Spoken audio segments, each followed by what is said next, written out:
Greetings, everyone, and welcome to the 2018 DVD and Blu-ray Collection Overview. Alrighty, so today we continue our look at the sci-fi and fantasy shelf. Got quite a lot of stuff to cover today. We've got various sci-fi franchises, we've got a little bit of cyberspace stuff, and then we get into some cult films. So let's get to it today on the Multimedia Chronicles.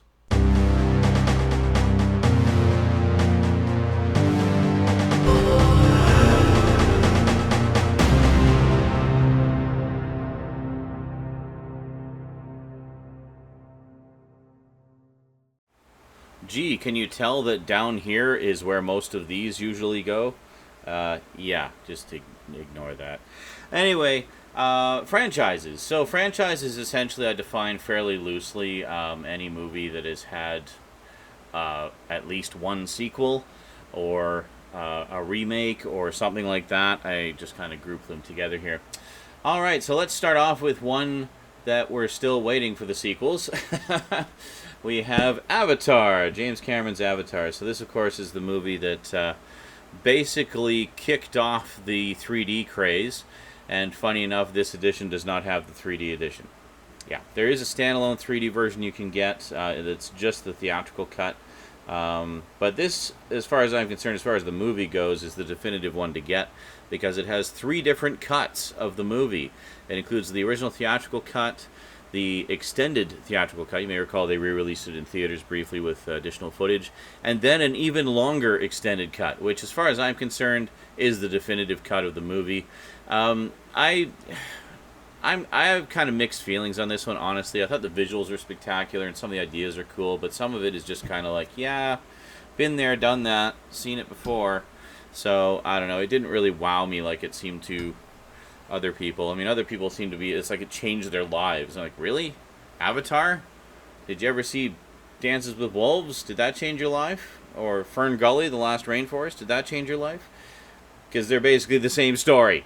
Anyway, The Last Samurai. The Last Samurai is also a very similar story. It's a story we've seen many times before. And that's not a bad thing.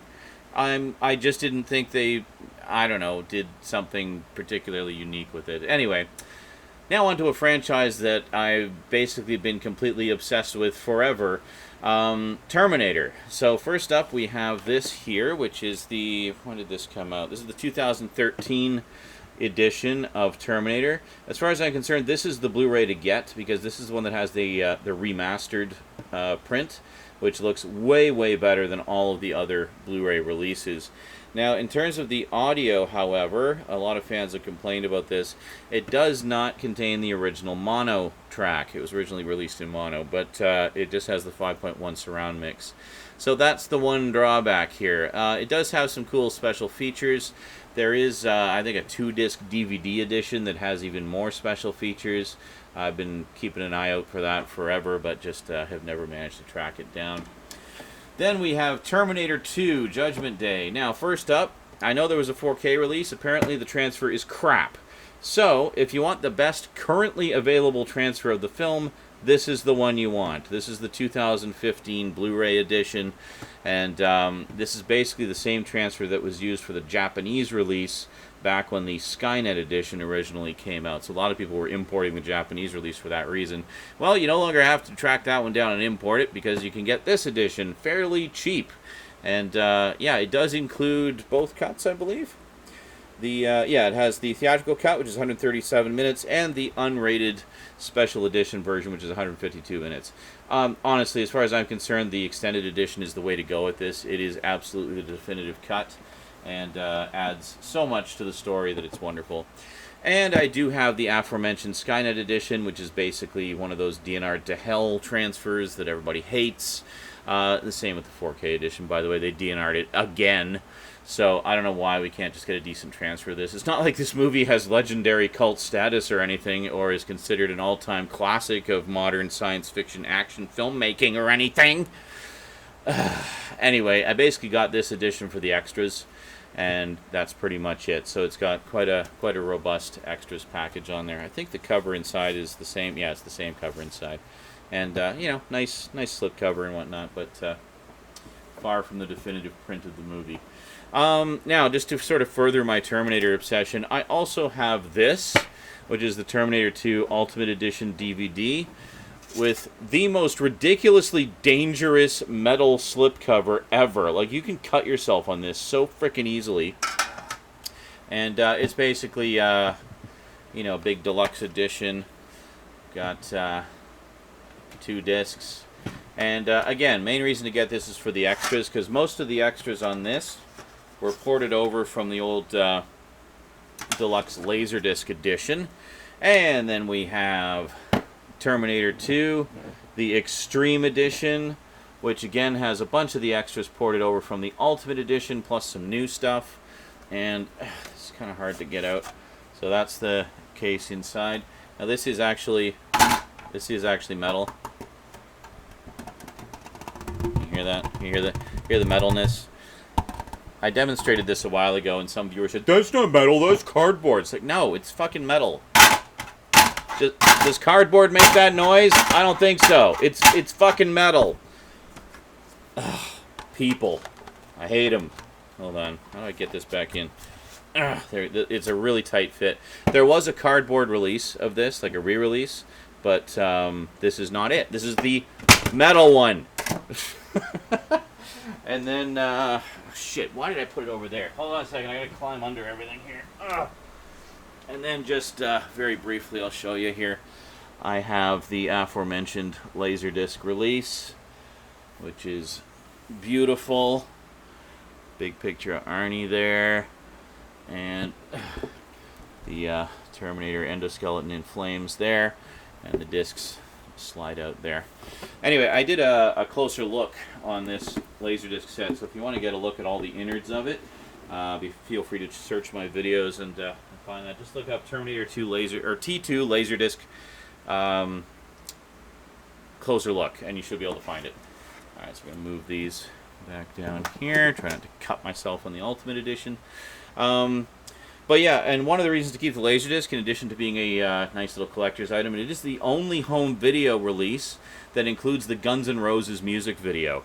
For whatever reason, they only got the rights to release it on that one thing. It is not on any of the DVD editions, any of the Blu-ray editions, or the 4K edition as far as I'm aware. So, yeah, the one reason to keep it. Plus, it's a really cool display piece. Alright, then next up, of course, we have Terminator 3, Rise of the Machines, which a lot of fans poop on. I've never really understood why. No, it's not as good as Terminator 2. None of the sequels are.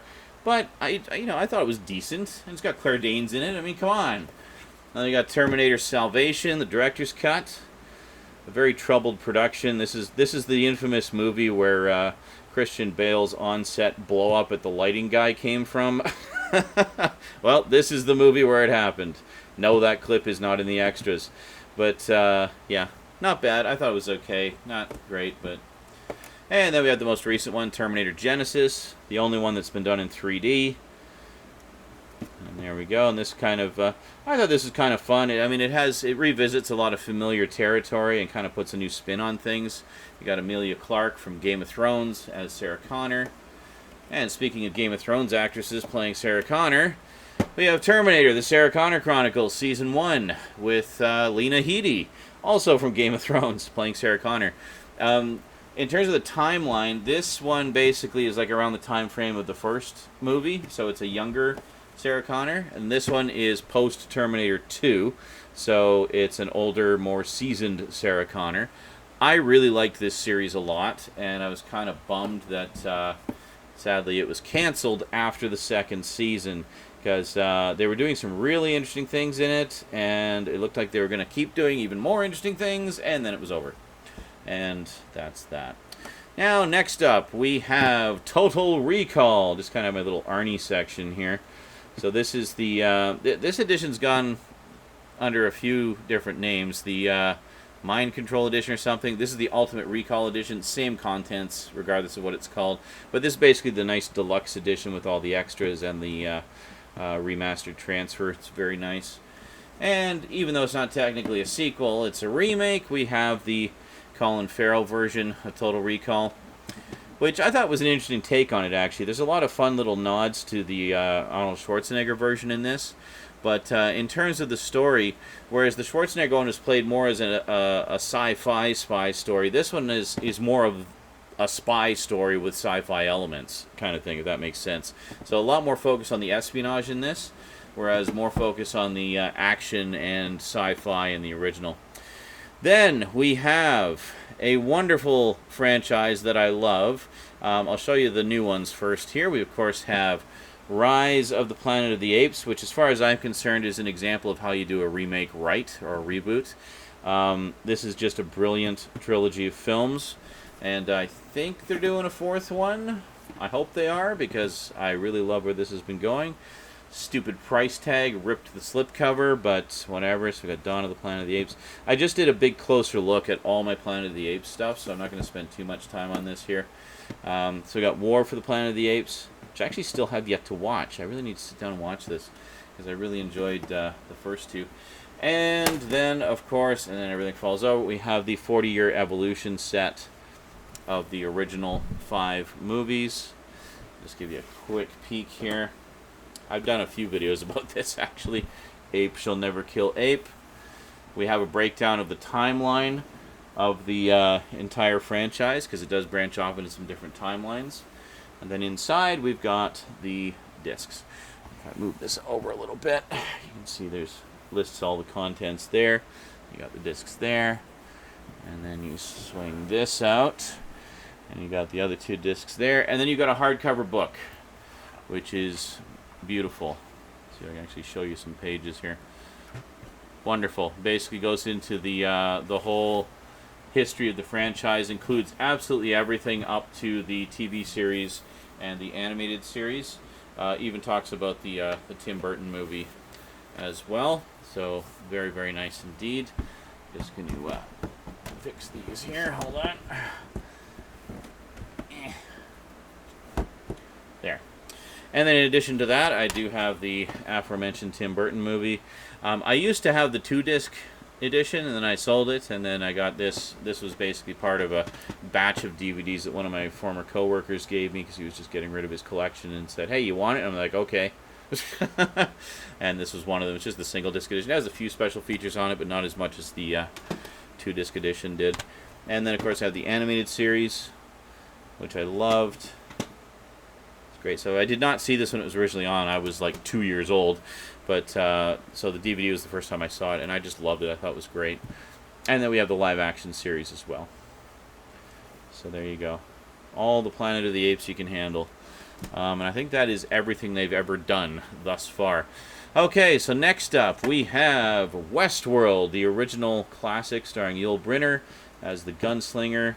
Killer robot gone crazy, going around killing everybody. Good times. Kind of a fun little take on his Western career. He was, of course, Yul Brynner was, of course, famous as often as hero characters in numerous Westerns over the years. And so it was kind of fun having him as the gunslinger.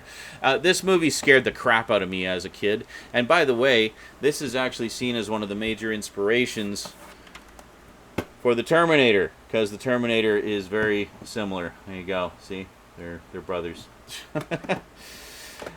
Alrighty, and then a few years later we had Futureworld, which was a sequel. Basically takes place a few years after Westworld. The resort has been rebuilt, and this one's got a little bit more of a conspiracy angle to it. They're basically making robot duplicates of people and trying to replace politicians and stuff like that. And it stars Peter Fonda. Very cool. And then, of course, we have the first season of the HBO series of Westworld, which, holy moly, is this good. This is so good. Like, they've taken the basic concepts of the movie and just run with it, you know, and they get into, like, the nature of what makes us human, and consciousness, and AI, and all kinds of contemporary subjects, but at the same time, lots of nods to both Westworld and Futureworld in this. It's just a real treat. I have seen the second season. I watched it basically as it aired. And I know there's another TV series as well called Beyond Westworld. The pilot episode is actually on the Westworld Blu-ray.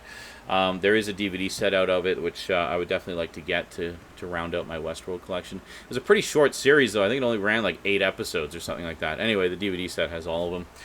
And then we have this beautiful Scream Factory set of Escape from New York, the John Carpenter classic. Great stuff. Gotta love it. Tons of extras on there. And being a special edition as well, it has a reversible cover, which has the original poster art on the other side. And, of course, I always flip those around. So new artwork on the slipcover, original artwork on the keep case. And then, of course, we have the sequel, Escape from L.A., which, I don't know, some fans kind of poop on it, but I like it. I've always enjoyed it. Alrighty, and then we have the criminally short-lived Firefly. Yeah, everybody loves Firefly. So good.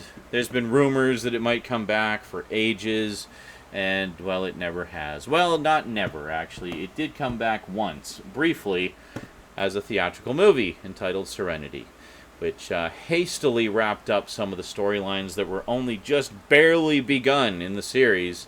You know, I mean, I'm sure that Joss Whedon had a multi-season arc planned out that was just never able to come to fruition, and that's unfortunate. There have been some comic books done in the intervening years, but and I've read a couple of them, but it's just not the same. I mean, we just wanted more of the show.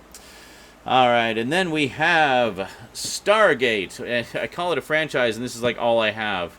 Well, actually, I do have a Hong Kong bootleg set of the complete series of Stargate Sg-1, which I'll show you when we get to the Sci-Fi TV shows.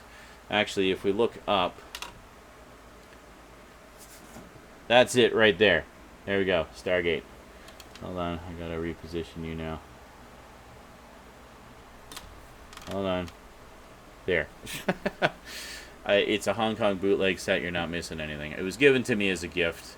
I would never actually spend money on those. But, yeah. So, anyway, this is the Blu-ray edition. This is a special, what is it, 15th anniversary edition? Yeah, 15th anniversary edition, which includes the director's cut. Does it include the theatrical cut as well? No, I think it's just the director's cut. Original. Oh, no, it has both. It has both, the theatrical version and the extended, the uncut extended version. I saw this in theaters and thought it was okay. I saw the extended version years later and thought it was way better.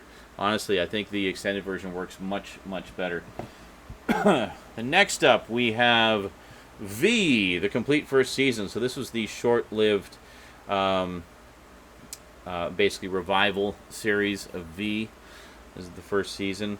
As a fan of the original, actually, I thought this was pretty good. I kind of liked it. I need to rewatch it, especially since I never got around to watching the second season. But, yeah, so the second season here, and sadly, that's all she wrote. It got canceled after the second season. They even brought Jane Badler back for this, apparently, who was, of course, the big baddie in the original series.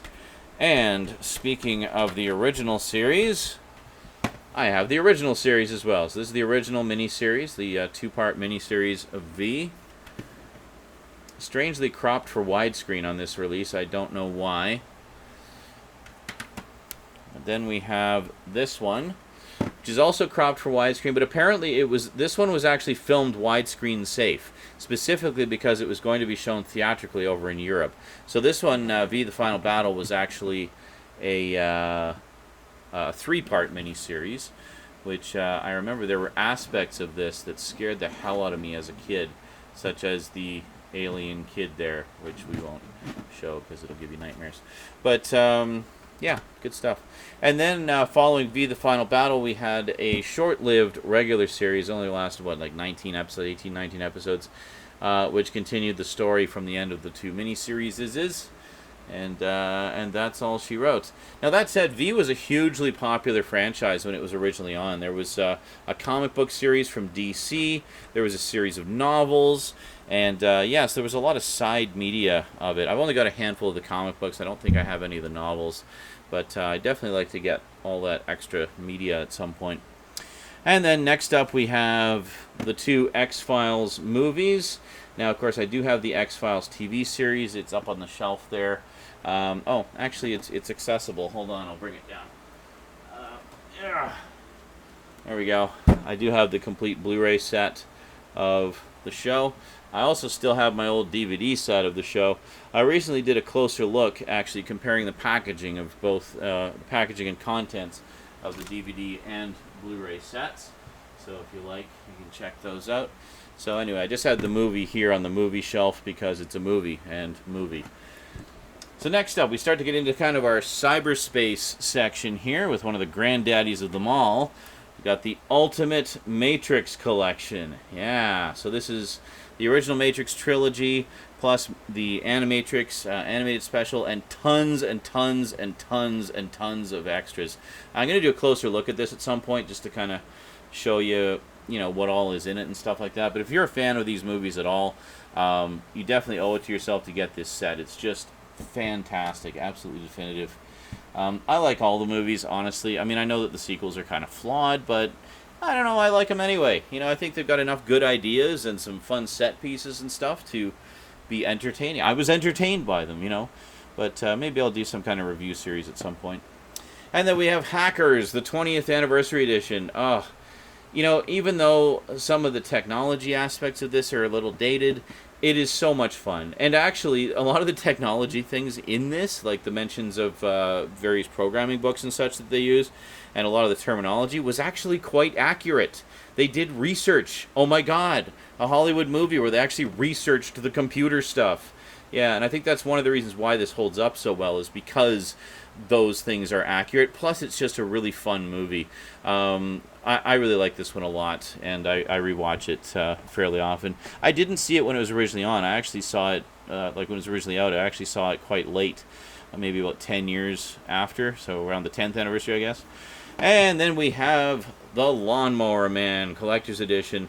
This is a pretty big deal for me because the only version of this movie I've ever seen is the director's cut, which until this release came out had only ever been available on VHS. So it's great to finally have the director's cut available again, and in high definition, no less. So tons of special features on here. Really cool alternate artwork. Now this one was kind of silly at the time with just where they thought VR was going, and has only dated itself more since, especially with VR being where it is now. But still a fun movie. This one put Jeff Fahey on the map for me. I just thought his performance in this was brilliant, and he really struck me as an amazing actor, and I have enjoyed him in everything I've seen him in since. And then next up we have Mindwarp, which was basically a Twilight Time limited edition release. Skinslip and I kind of spotted this one, and we'd never heard of it before. But who's in this again? It has Bruce Campbell and Angus Scrimm, and it's a Fangoria Films production, and it's a virtual reality horror sci-fi movie, and it just sounded so bizarre, and features actors we like. We thought, what the hell? And it was on sale, so it was like a cheap Twilight Time title. So there you go. And then we have Dreamscape. So not really virtual reality unless you consider the World of Dreams to be a type of virtual reality, I suppose. This is Dreamscape, the Collector's Edition. This was one I watched many, many times as a kid, because I was always just fascinated by dreams, and got a lot of ideas for stories from dreams and stuff like that. So, and look at that beautiful painted poster art. It's great stuff. Love it. So yeah, I always really liked this one a lot. And it also has, what's his face? David Patrick Kelly. Yeah, David Patrick Kelly as the main villain in this. And he was so good. I loved him as Jerry in Twin Peaks. Such a funny character. Which is unusual to me to see him as a funny character after being so familiar with him in Dreamscape, where he is just so freaking scary. He's really good as the villain in that. And here we kind of get into the cult films section, sort of some stuff that's maybe a little obscure, maybe not the greatest movie, maybe it is a great movie, but just never really achieved, massive status. So let's take a look here. So we have Barbarella, Queen of the Galaxy. Good times, classic Jane Fonda. This one is so cheese-tastically fun. And then we have a double bill here from Mill Creek. Or is it from Mill Creek? Yes, from Mill Creek. We have Galaxina and the Crater Lake Monster. I got this primarily for Galaxina, kind of to have as a companion piece to Barbarella. I really enjoyed Galaxina a lot. It's funny, it's goofy. It's kind of a sci-fi parody as well, very tongue-in-cheek, much like Barbarella. Barbarella is by far the better film, but Galaxina is still a lot of fun. And the Crater Lake Monster I still have not watched. And then we have Metal Storm, The Destruction of Jared Sin in 3D. It actually is a 3D Blu-ray as well. Notable because that's the first time this has been available in 3D since its original theatrical release in the 80s. So pretty cool to finally have that. Now, can we please get Space Hunter, Adventures in the Forbidden Zone, and Star Chaser, The Legend of Orion in 3D? Please and thank you. Just saying. And then we have another, this is a Shout Factory limited edition, Message from Space.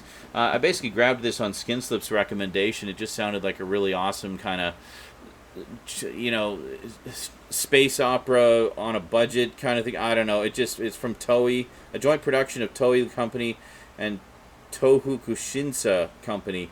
Yeah, it's basically a Star Wars ripoff. But apparently a really fun one. So I thought, yeah, sure, Star Wars ripoff. Toei Films, I'm in. Oh, no, okay, this is an example of a good film that more people really need to see. It is so underrated. Outland, starring Sean Connery. It's basically High Noon in Space. Sean Connery is the new space marshal at a Martian mining colony. Peter Boyle is the corrupt guy who runs the mining colony. And, this is just such a good movie. The practical effects are amazing. And the tension and suspense is just so thick you can cut it with a knife, as the saying goes. Great stuff. I cannot recommend this movie highly enough. It is one of the most criminally underseen sci-fi movies out there. Just do yourself a favor and watch it. You'll love it. And then we have Dark Angel, also known as I Come in Peace. Basically Dolph Lundgren fighting an alien assassin guy or something like that. Anyway, I remember seeing the trailers for this a long time ago, and I never got around to seeing the movie. Skinslip pointed out that it was out on Scream Factory, and this is one of his favorites. And I was like, yeah, sweet, I'll grab it. And I did. And this one was kind of a surprise. We have the 35th anniversary edition of Yor, The Hunter from the Future, starring Scream-tastic low-budget action movie superstar Reb Brown. But they did this really nice edition. They've got a new audio commentary with Reb Brown and the theatrical trailer, and this like special edition packaging where you got the original poster art. And I think this was the US poster art, and this was the European poster art, if I remember. This one is definitely the nicer one. This is like a pulp book cover, you know. Great stuff. So, yeah, pretty cool. And this is another one that's criminally underseen, but has quite a cult following. We got The Adventures of Buckaroo Banzai, Across the Eighth Dimension, Collector's Edition. This was the first title in the new relatively new Shout Select line from Shout Factory. Basically, it's kind of similar to their Scream Factory line, but not just for horror movies. It's for, you know, any other kind of cult films or films that just don't otherwise have a release. So much like the Scream Factory ones, new original art on the slipcover, a reversible art with the original poster art on the back in the keep case. And there we go. And one of my all-time favorites, we have Big Trouble in Little China, or L'Aventures de Jack Burton dans la Griffe du Mandarin. Yep. And this was part of a limited edition of slipcovers collection that Fox was putting out with these sort of white plain slipcovers. And inside it's just the regular edition. It's actually a pretty decent edition, honestly. It's got quite a lot of special features on it. I believe Arrow Films recently put out a really super-duper deluxe edition of this, but only available in Region B, so you need a region-free player for that. Despite that, I would like to get that, because I do plan to get a region-free player at some point. And then here we have Iron Sky, the director's cut. Beautiful limited edition steelbook. So it's basically just this crazy sci-fi adventure. Oh, it's got Udo Kier in it, and yeah, it's basically Nazis in space, essentially, is what we're looking at here. So, pretty cool stuff. Very, very strange, fun movie. And then next up, we're getting to the end here, we got the Fifth Element Steelbook. I basically grabbed this based on the artwork, plus I did not have the movie yet. And there we go. Just a plain thing there, nothing really much inside. Some other titles that came out at the same time and the specialized artwork on them.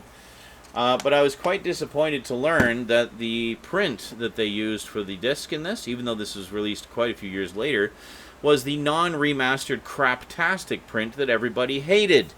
So I decided to keep the Steelbook for the artwork, and then I went out and bought the remastered version. So this is the good version here, with a vastly superior print. Now it's kind of interesting now because I can pop that one in and look at it, and then pop this one in and compare it and see the difference between the two. And it's quite a difference, honestly. The remastered is so much better. And then because it has kind of a similar vibe to it to the Fifth Element, I just kind of paired it up with it. We have Jupiter Ascending. There we go.